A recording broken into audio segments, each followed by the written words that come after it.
firstly, Joakim, if you wouldn't mind, could you give me a bit, firstly, your title and what you do within the company and what the company does? Of course, Robin. So my name is Joakim. I am one out of 3 co-founders of Minna. So I've been running this company now for the past 7 years. So even before PSD2 and open banking was a thing. Within the company, I am the CEO and work with everything that is external. So strategic relations, commercial relations, and investor relations. Everything from our partnership with Visa to our commercial partnerships with incumbent retail banks across Europe. And the business as a whole, what's that all about? What's an overview of what Minna are about? Let's start with a trip down memory lane. Okay. So we started this company back in 2014. And the reason why we engaged in this universe was that we witnessed what is today known as the subscription economy. The fact that consumers started to buy more on a subscription model than a transactional model. Obvious examples would be that consumers stopped buying CDs and DVDs, and we started to subscribe to Spotify and Netflix. This trend is now visible in almost every line of industry. So if you look back at 2020, when people were stuck at home, we started to subscribe to groceries instead of going to the supermarket. We see that consumers start to subscribe to the smartphone instead of buying it, subscribing to a car instead of buying it. So that trend is really skyrocketing, and that comes with both benefits, but also challenges for the consumers and for the financial institutions. Excellent. That answers question 2. So we're doing well at the moment because we could move nicely on there. So we're trying to get an idea of what it is that made you want to go down this road. And I think you just answered that. Brilliant. Okay, so with this managing subscriptions thing, maybe you can dig a little bit deeper into what the end user journey and benefit looks like, and how you use open banking to facilitate it. Happy to. So we started this company as a B2C proposition. So we had our own fintech application in Sweden. We launched that in 2016, and we ran that for the better part of a year. And 1 year down the line, we get approached by Swedbank, which is the biggest domestic bank in the Nordics, who basically asked us point blank that we would like to offer this functionality to our customers. Can we integrate your functionality into our application? So in late 2016, we started to make the big pivot from a B2C to a banking provider, basically. So today, we only provide the functionality as an integrated solution inside retail banks. And I can show you how it looks. So this is one example inside Lloyds Bank in the UK. So if you go into the banking app today, you have the opportunity to view all of your existing subscriptions and recurring payments. Most of them have the opportunity to make a cancellation. So instead of you calling into O2 Mobile or to your broadband provider, you simply open up the bank, say, I want to cancel this, and we will conduct the cancellation on your behalf. And this is basically the big IP behind Minna, that we have the connectivity with thousands of different merchants to be able to do this on your behalf. Excellent. I mean, this is obviously, I mean, as a personal consumer, I can see the advantage straight away. So it's really great. Okay. So you talk about partnering with financial institutions for this. So just tell us a bit more detail. So what's in it for them? That's the most interesting part. So I think we should spend the time here. So let me share again. I think this might be a good story, actually. Excellent. So if we go back to the trend, as I mentioned, almost all of the world is going into a subscription-based behavior because it's more valued by the market. A company that have recurring payments simply have a higher valuation. Currently, in Europe and in the US, the number are quite similar. An average consumer have 11 active subscriptions, while a household has more than 20. A few years back, this number was 6. And we touched on the challenges for the consumer, that you tend to forget to cancel something. It's sometimes very hard and cumbersome to cancel something. But your question was, why is this important for the bank? And it falls into 2 buckets, dispute volumes and call center volumes. Simply put, consumers that have more subscriptions, they call their bank more frequently because it's regulated. So in the UK, the PSR stipulates in the Continuous Payment Authority regulation that every citizen have the right to call into their bank and stop a recurring payment. So we have partners, retail banks, that receives more than 90,000 calls every month on this topic. So if the customer can use the app to do this themselves, they don't need to call. That's a very big benefit. And the same goes for dispute volumes. So if your wife or your son or your daughter signs up for a video game with your credit card, you don't even have the password. How do you cancel that subscription? Well, you tend to call the bank. So those two buckets are linear with the subscription economy. The more subscriptions that are sold, the higher the cost to serve for the bank. Yeah. Okay. So yeah, quite obviously, this has been a bugbear of mine for many, many years. My long ago history is NatWest and working on the card payment side, and it always frustrated me intensely that one of my key targets was to try and avoid someone phoning the call center, because that's a huge cost to my business there, to actually try and find ways to avoid that. So publications and literature, my side of the equation, was to do that very same thing, to say, rather than the customer phone and ask the question, can't we provide him with that in a simpler format? So it's the same principle, but far more moved into the digital arena. Yeah, exactly. Okay, all right. So you're obviously in Europe. Across Europe, is there anywhere in Europe that's good, bad, or still to come, or how does that work, the market side? You can answer that question in two ways. If you look at the consumer side of the spectrum, the problem exists everywhere because subscriptions is a global trend. Yeah. But on this bank side, how many phone calls they get, how many disputes they get, there are a few other dynamics that you need to consider. So I mentioned the regulation. In the UK, everybody's calling to block because there is an existing behavior of it. And in terms of the disputes, it's really about how do you make payments in the market. So if you look in the UK, credit and debit cards are the primary way to go.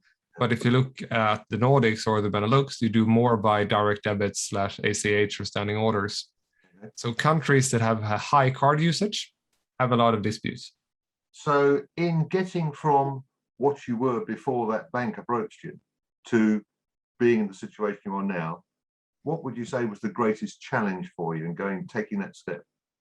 Now I'm gonna laugh and look at Caroline. Which one should we pick? All right. Pick your poison. There's a list.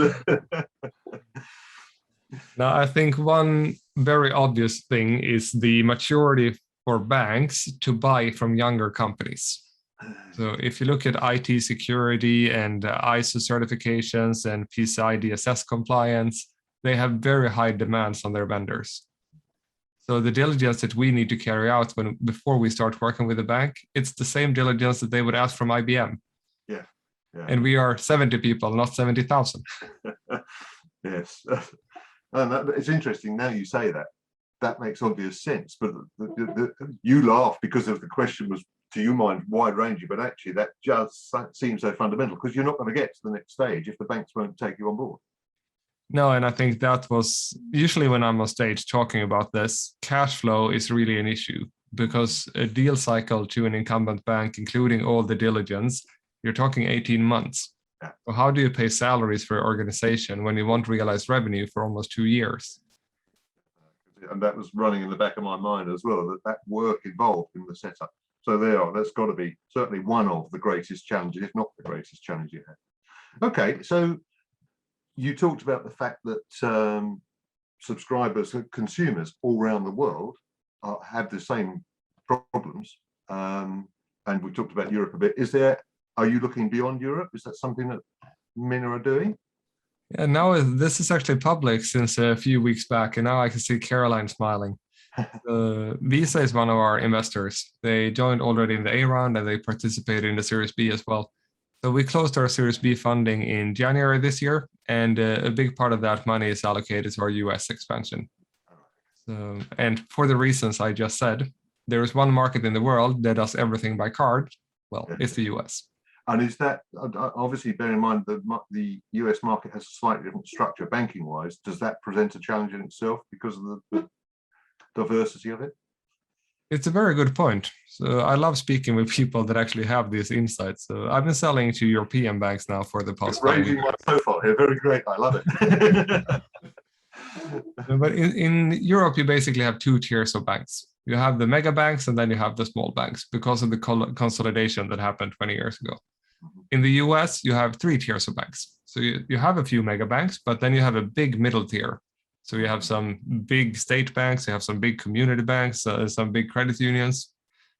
And the difference is that mid layer is heavily dependent on a third-party technology provider. So in order to work with the US banks, you need to work with the Jack Henry, the FIS, the Fiservs of the world. Right. Okay. So, and I suppose, again, thinking back to my original question on this particular topic, that the learnings that you will get from doing what you plan to do or doing in the States will then applies elsewhere. You can adapt to suit because you've probably had all the learnings you need then. You've covered all the issues. So was that a fair statement? Hopefully, once we've done both dynamics, it should be an exponential return indeed. Yeah, okay, all right. Brilliant, thank you for that. Okay, so scanning down my list, we're going very rapidly through this, we're doing very well. So, open banking then, 2 to 5 years from now, over that period, what do you see as being the areas of growth? Where is it going to go? I usually take a customer-centric approach when I answer this. And if you look at banking 20 years ago, it was very, very centralized. You had your mortgage, your car credit, and your salary account within the same financial institution. And then suddenly they were subject to competition. So you might have your salary account at one place, your mortgage as one, and your car loan at a third one. But from a consumer perspective, it's much more convenient to have it gathered into one universe. So that is a big benefit with open banking, that you can consolidate the information into one channel. Yeah. And then we need to touch on the phenomenon of embedded finance and embedded fintech. So when I browse for a new car or a new home, it's a very good experience for me to apply for the credit on the website where I'm searching for the car. And in that case, the bank is completely disintermediated. I have no interface with the bank. They are just providing me the credit. So I think there will be two types of banks. One bank that retains the customer interaction and the interface, and one bank that will become more of a backbone and provide the product. Yeah. And we are, of course, wanting to work together with the first segment that wants to retain their customer engagement. Yeah. And that is what we call embedded fintech. Okay. So what can a bank integrate inside their universe and their channels to ensure that they stay relevant? Yeah. If you compare the incumbent banks with the Revolut or the Monzos or the Klarnas, there are some differences. The digital experience is better with their challengers. So what do the incumbent need to do to be on par with the new expectations? Yeah, it's this service facility that enables them to get that card and be seen to be providing whatever the consumer needs, which is the bottom line. Indeed, and most of the incumbents are still running on systems from the 70s or 80s, so their innovation and development velocity is slower by design. How should they be able to keep enough velocity? And I think the only way is to collaborate with others. Yeah. Okay, brilliant. Okay, thank you. So my last question on the page is actually, what opportunities do you believe this creates for your company? And I think we've probably covered it. Is there anything else that we need that would come under that heading? There is a short-term answer and a long-term answer. Okay. So the short-term answer, I think it's very beneficial that we have an opportunity to help retail banks be relevant in the 21st century, short-term. Mm-hmm. Long-term, I want to touch on the global trend, which is the subscription economy. What happens when consumers in 5 years, they no longer buy a car, they want to subscribe to a car. In such a case, you won't need a credit to finance your car. And that future state will have a major impact on the full financial industry when you don't need credits to consume. And that is the area that we are heading into long-term, that we want to be part of this transaction, be the rails between a merchant and a consumer. Yeah, and just taking that more of a personal question, just thinking, so in the car environment, you actually cut out almost the car sales showroom, because they're no longer, unless you potentially you're the interface with the manufacturer. Could that be the case? it already happened with Tesla. Like they don't have resellers or retailers. Good point. Yeah, I hadn't even thought that, but the analogy is there, isn't it? It's the proof. And I think outcome-based consumption is the way that especially millennials and Gen Z will consume. That I don't buy a car with the purpose of owning a car. I buy a car to get from A to B. And if I can get to A to B in a different way, why not? Yeah. As long as it works for you and it's simple. I mean, this is it. It's all about convenience, isn't it? Well, for the consumer point of view. 100%. Convenience will trump everything. And I usually say that I love Google Maps, even if I know that they're tracking me around the clock, because I get so much convenience out of the product, I would never stop using it.